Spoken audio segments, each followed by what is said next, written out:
So madam ఇక్కడ మీ నాయకుడేమో రా కదిలిరా అంటా ఉన్నాడు, జగన్మోహన్ రెడ్డి ఏమో సిద్ధం అంటా ఉన్నారు. దేనికి సిద్ధం అనుకోవాలి? వాళ్ళు సిద్ధం అనుకుంటే వాళ్ళ ఇష్టం, కానీ మేము దేనికైనా రా కదిలిరా అంటే అందరినీ రమ్మన్నాం. ఆంధ్రప్రదేశ్ మనది, మనందరిది. ఇది ఒక పార్టీకి సంబంధించో లేకపోతే ఇది స్వార్థంతో పోరాడేది కాదు. 20 సంవత్సరాల నాడు నిర్ణయం తీసుకున్నాం రాజధాని. ఇది ఒకటి పోయింది మనకు తెలంగాణ, మన కష్టాజితం అంతా పోయింది. ఇదన్నా మనం నిలబెట్టుకుంటే మన పిల్లలకి మన అందరి భవిష్యత్తు బాగుంటుంది అని ఆ నిర్ణయాన్నే తిప్పి కొట్టాడు జగన్మోహన్ రెడ్డి గారు. నేను రాగానే రాజధాని తేల్చేసేస్తాను అన్నమాట నిజం. ఎక్కిన తర్వాత రాజధాని అనే మాటే లేదు. ఆ రాజధాని వస్తేనే ఈరోజు మనం కష్టపడతాం, రేపు మన పిల్లలు మనంతగా పడలేరు. ఈరోజు మనం పడ్డ కష్టం రేపు మన పిల్లలకి అభివృద్ధి స్థానంలో ఉంటుంది. ఆ రాజధాని తేలవపోవటం మా అందరికీ బాధ అనిపించింది. అది గుంటూరు విజయవాడ మధ్యనని చెప్పి నిర్ణయం అందరిది తీసుకున్నాం. మళ్ళీ వైజాగ్ అన్నారు. వైజాగ్ అసలు ఒప్పుకోలేదు. మేము డెవలప్ అయిన ఏరియాని నువ్వు డెవలప్ చేసేది ఏంది? డెవలప్ కాని చోటు డెవలప్ చేసి పేరు తెచ్చు. అది కాక ఇది సెంటర్ ప్లేస్, అటు 6కి ఇటు 6కి మధ్యలో సెంటర్ ప్లేస్. ఇది అందరికీ కావాలి రాజధాని అనేది. ఇప్పుడు జగన్మోహన్ రెడ్డి రాష్ట్రం అంతా అభివృద్ధి జరగాలంటే 3 చోట్ల ఉంటే రాజధాని బాగుంటుందని నిర్ణయం తీసుకొస్తే ప్రతిపక్ష పార్టీలు ప్రధానంగా తెలుగుదేశం పార్టీ కోర్టులకు వెళ్ళి అడ్డుకుంటుంది అని చెప్పి ఆయన ఎక్కడెక్కడ వ్యాఖ్యలు చేస్తూ ఉన్నారు. దీని అట్లా అడ్డుకుంటుందంటే అది కరెక్ట్ అయిన ప్లేస్ కాబట్టి ఇదే రాజధాని. 3 అనేది అసలు ఆంధ్రాకి కరెక్ట్ అంకే కాదు. 7, 3 అనే అంకె ఎప్పటికీ కూడా ఆంధ్రప్రదేశ్కి కరెక్ట్ అయింది కాదు. అది జగన్మోహన్ రెడ్డి గారికి తెలియలేదు. ఇదే రాజధాని అని ఒకటే నిర్ణయం. మనం ఒక్కటి కట్టుకుంటేనే అందరికీ బాగుంటుంది. 3 కట్టి ఏది పూర్తి చేయలేకపోతే అప్పుడు అందరికీ బాధ. దీన్ని అభివృద్ధి చేసుకొని బాగా కట్టుకున్నాము అంటే అందరికీ బాగుంటుంది. ఇప్పుడు 4 రాష్ట్రాలు మద్దతుగా ఉన్నాయి ఆంధ్రప్రదేశ్కి. ఇప్పుడు మరి ఆ 4 రాష్ట్రాల మద్దతు మనం ఎంతో కష్టపడి తెచ్చుకున్నాం. దీన్ని తేల్చుకుంటేనే కదా మనం. ఇది తేలిపోయిందంటే వాళ్ళ మద్దతు మనకు బాగుంటుంది. ఎప్పుడో హైదరాబాద్ డెవలప్ అవడానికి 60 సంవత్సరాలు 70 సంవత్సరాలు పట్టింది. మనం వేసుకున్నది 20లో 10 అయిపోయింది. ఇంకో 10-15లో మనం పూర్తి చేసి చూపిస్తాం. మరి అలాంటప్పుడు వెంటనే తేల్చేయాలి కదా రాజధాని. పైన రాహుల్ గాంధీ గారు ప్రధానిగా వస్తారు ఈసారి. నేను రెడీ అమ్మా, ఎంతైనా సరే మీరు ఆంధ్ర రాష్ట్రానికి ఇవ్వటానికి అన్నప్పుడు మనం అందరం కలిసి కట్టుకుంటేనేగా. ఇది మన ఆంధ్రప్రదేశ్, మన అందరి ఆంధ్రప్రదేశ్, కులం మతం అని కాదు. టీడీపీ రావాలా, ఆంధ్రప్రదేశ్కు మంచి రోజులు రావాలి. చంద్రబాబు నాయుడు గారు ఉంటేనే ఈ ఆంధ్రప్రదేశ్ అభివృద్ధి స్థానం. ఇప్పుడు రాజధాని అంశం పక్కన పెడితే పథకాల పేరు చెప్పి జగన్మోహన్ రెడ్డి పేదలు నా ప్రభుత్వంలో సంతోషంగా ఉన్నారు, 2.5 లక్షల కోట్లు ప్రజలకు పనిచేశాను అని చెప్పి ఆయన గొప్పలు చెప్పుకుంటూ ఉన్న పరిస్థితి. అసలు నిజంగా ఎలా ఉందమ్మా సామాన్యుల పరిస్థితి? సామాన్యుల పరిస్థితి చాలా బాధగా ఉంది. ఇప్పుడు రైతులు ఉన్నారండి, రైతుల పరిస్థితి కూడా చాలా బాధాకరంగా ఉంది. ఇది ఒక్కసారిగా రాజధాని తేలుంటే అందరికీ బాగుండేది, చాలా బాగుండేది. అనుకున్నది అనుకున్నట్టు జరిగేది. ఇంకా ప్రధాని నుంచి మనం బిల్లులు తెచ్చుకునేవాళ్ళం, ఇంకా అభివృద్ధి స్థానంలో ఉండేది, ఇంకా అందరూ ఆనందంగా ఉండేవాళ్ళు. ఇప్పుడు ఎవరు ఆనందంగా ఉన్నారండి? అసలు ఏ పథకాలు వచ్చినా ఏమొచ్చినా చేతి నిండా పని ఉంటే కడుపు నిండా తిండుండిద్ది. ఆ చేతి నిండా పని ఏదండి? అక్కడ ఇండస్ట్రీలు అక్కడ ఆగిపోయినాయి, రైతులకి పంటలు సరిలేవు. అంటే ప్రతిదీ అక్కడ కుర్చీ కరెక్ట్గా ఉంటేనే ఇక్కడ అన్ని దేవుడు చల్లగా చూసేది. ఎప్పుడు కూడా ఏది పడిపోలేదండి మనది 40 ఏళ్ల చరిత్రలో కూడా. ఎన్టీఆర్ గారు ఏ రోజైతే జెండా పట్టారో ఆ రోజు నుంచి కూడా అంతా పచ్చగా సాగుతూనే ఉంది. ఒక్క సీటు కోసం వెళ్ళారు ఎన్టీఆర్ గారు. అమ్మ ఒక్క సీటు అమ్మ అన్నారు. అంటే ఆ రోజు అమ్మను మనం కించపరవాలని కాదు, బంగారు తల్లి ఇందిరాగాంధీ గారు అయితే సహజంగా ఎదురు తిరగడం పెద్దోళ్ళు సహజం. ఒక్క సీటు అమ్మ గుంటూరు అని వెళ్ళారు. ఇవ్వనంటే అప్పుడు నీలం సంజయ్ రెడ్డి గారు పిలిచి పార్టీ పెట్టుకో నీకు ముఖ్యమంత్రి అవుతావంటే మిట్ట మధ్యాహ్నం 2 గంటల 2 నిమిషాలకు టీడీపీ జెండా బట్టి కృష్ణానది ఒడ్డున ఎన్టీఆర్ గారు పార్టీ పెట్టడం జరిగింది. సవాల్ అంత ఛాలెంజ్ చేసి ప్రధానమంత్రి మీదే నీకు పార్టీ పెట్టి 40 సంవత్సరాల పండగ చేసుకుంటుంది మన టీడీపీ పార్టీ. అలాంటప్పుడు వీళ్ళు 5 ఏళ్ళు నడిపేలోపే వీళ్ళ పని అయిపోయింది. ఎందుకు అయిపోయింది? అందరినీ కలుపుకోవాలి, అందరితోనూ అనుకూలంగా ఉండాలి, అప్పుడే ఇది పచ్చగా సాగేది. అందుకే చంద్రబాబు నాయుడు గారు సీన్ అయిపోయిందని ఎప్పటికీ అనుకోకూడదు.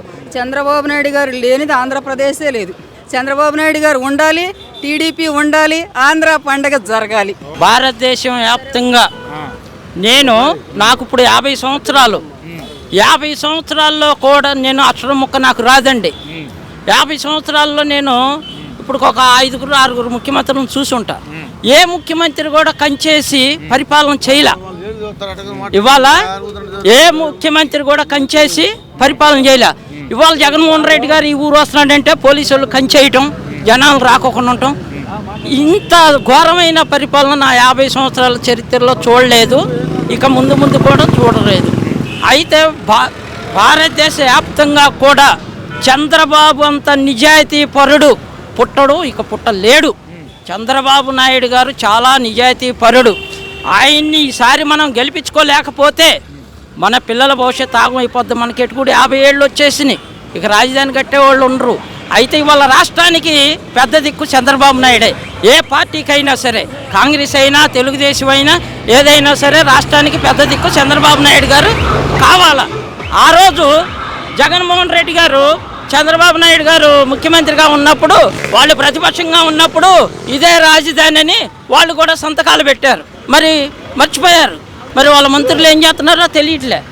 ఇదే రాజధాని అని ఆయన సంతకం పెట్టాడు. చంద్రబాబు నాయుడు గారు రాజధాని ఎట్లా వేసాడంటే, ఒక ఆంధ్రప్రదేశ్ మొత్తం ఒక చక్రం లాంటిది. బండిపోలు సెంటర్లో ఎట్టుందో రాజధాని ఆంధ్రప్రదేశ్లో సెంటర్లో అట్లా ఉంది. అంగుళం తేడా రాదు. ఇప్పుడు మీరు చంద్రబాబు నాయుడు గారు అత్యంత నిజాయితీ పరుడు అని మీరు చెప్తా ఉన్నారు. ఆయన 370 కోట్లు అవినీతి చేశాడని చెప్పి ఆయన మీద కేసు పెట్టి 52 రోజులు జైల్లో పెట్టారు. దీన్ని ఎట్లా చూస్తారు? ఏమండి, చంద్రబాబు నాయుడు గారు వాళ్ళ కుటుంబం నెలకి వచ్చేసి 2 కోట్ల రూపాయలు దానాధర్మం చేస్తారు. అట్లాంటి వ్యక్తి కాదు. చంద్రబాబు నాయుడిని 54 రోజులు జైల్లో ఉంచితే కనీసం ఇంతమంది పోలీస్ వ్యవస్థ ఉండి కూడా నిజాన్ని నిరూపించలేకపోయారు. ఇవాళ చంద్రబాబు నాయుడు జైల్లో పెట్టబెట్టి మాకు సింపత పెరిగింది. వాళ్ళు చేసే పనులు మొత్తం ఏది ఒకటి నిజాయితీగా లేదు. చంద్రబాబు నాయుడు గారిని జైల్లో పెట్టారు. రోజుకి 3 కోట్లు ఖర్చు పెట్టి ఈయన మీద నేరం మేపాలని అధికారులు అందరిని ఒత్తిడి చేశారు. కొద్దిగా కూడా నేరం అనేది రాదు. చంద్రబాబు నాయుడు ఒకళ్ళ సొమ్ము తినక్కర్లా. అక్కడికి అంతగా అన్నారు, హైదరాబాద్ సాఫ్ట్వేర్లు మొత్తం 2000 రూపాయలు కాదు 3000 కోట్లైనా సరే మేము కడతాం అన్నారు సాఫ్ట్వేర్లు. అంత నిజాయితీ పరుడు. ఇంత నిజాయితీ పరుడు ప్రపంచంలో ఇక పుట్టలేడు అంటే. అలాంటి వ్యక్తి జగన్మోహన్ రెడ్డిని చూసి భయపడుతున్నారని చెప్పి నిన్న ఏదో సభలో జగన్మోహన్ రెడ్డి చెప్తా ఉన్నాడు కదా. ఏమండి చెప్తారండి, ఇప్పుడు భయపడతారని చెప్తారు. ఎందుకంటే చెప్పనా, ఇంకా ఎలక్షన్ ఖచ్చితంగా 68 రోజులు ఉందండి. ఎలక్షన్ 68 రోజులు ఉంది. అయితే యుద్ధానికి సిద్ధం అన్నాడు. ఎందుకంటే అది ఆయన గంభీరతనాన్ని కాపాడుకుంటానికి ఆయనకి తెలుసు. ఆయనకి రాష్ట్రం మొత్తం మీద ఈసారి ఒక 9-8 సీట్లు వస్తాయి, ఇక అంతకన్నా ఎక్కువ రావు. కాకపోతే రోగం వచ్చిందంటే నీరసం అయిపోతాడు. నువ్వు హుషారుగా ఉన్నావు కాబట్టి హుషారుగా ఉన్నాడు. ఆయన అంతే గంభీరతనాన్ని చూపిస్తున్నాడు, ఆయనకి తెలుసు. అదండి ఇవాళ రాజకీయ వ్యవస్థ జగన్ వచ్చాక ఏ ఒక్క వర్గానికి కూడా సుఖం లేదండి. ఒక టాపీ వాళ్ళకే కాదు, ఒక రైస్ మిల్ వాళ్ళకే కాదు. జగన్ గారు ఈ 5 సంవత్సరాల్లో ఆయనకి ఏమండి ఆయనకి కార్లు ఉన్నాయి, సిబ్బంది ఉంది. నా ఏమంటామనండి జగన్ గారిని, ఆంధ్రప్రదేశ్లో ఎన్ని రైస్ మిల్లులు మూతపడ్డాయో ఈయన ఎక్కాక నేను చూపిస్తానండి. ఆ గతి ఎందుకు? ఇవాళ పింఛన్లు ఇస్తున్నా అంటున్నావు, ఆదరా పథకాలు ఇస్తా అంటున్నావు. ఇవాళ కందిపప్పు 175 రూపాయలు ఇటు ఇచ్చి అటు తీసుకుంటున్నారు కదండి. మరి ఏంటి చేసేది? మద్యం కనీసము కొన్ని కొత్త బ్రాండ్లు, అంటే మేము దానిని కాదనుకోండి, జనం చెప్పుకున్నాయి కొత్త బ్రాండ్లు వచ్చేసి జనాలను ఆరోగ్యం పాడు చేయటం తప్పితే ఏమన్నా సుఖం ఉందండి? ఏ వ్యవస్థకి సుఖం లేదండి. వాస్తవంగా ఇవాళ జగన్మోహన్ రెడ్డి పక్కన తిరిగే మంత్రులు ఎమ్మెల్యేలు కూడా జగన్మోహన్ రెడ్డి గారు ఎప్పుడు పోతాడో, ఇవాళ మా బండ్లు ఆయిల్ కూడా లేదని మంత్రులు కూడా ఎదురు చూస్తున్నారండి వాస్తవంగా. సో మీ మంగళగిరి పరిస్థితి లోకేష్ మీద ఎన్నో ట్రోల్స్, ఈ మధ్య కూడా ఆయన అమెరికాలో ఆయన అరెస్ట్ చేశారని చెప్పి ప్రచారం నడిపారు. సో ఏంటి అసలు లోకేష్ గారు? ఏమండి ఏదో ప్రచారం లేపారు. నారా లోకేష్ గారిని అరెస్ట్ చేయటం, ఆయన మీద తప్పు చూపించటం ఎవరి వల్ల కాదండి. మంగళగిరి నియోజకవర్గంలో లోకేష్ గారు 25-30 మెజార్టీతో తప్పనిసరిగా గెలుస్తాడు.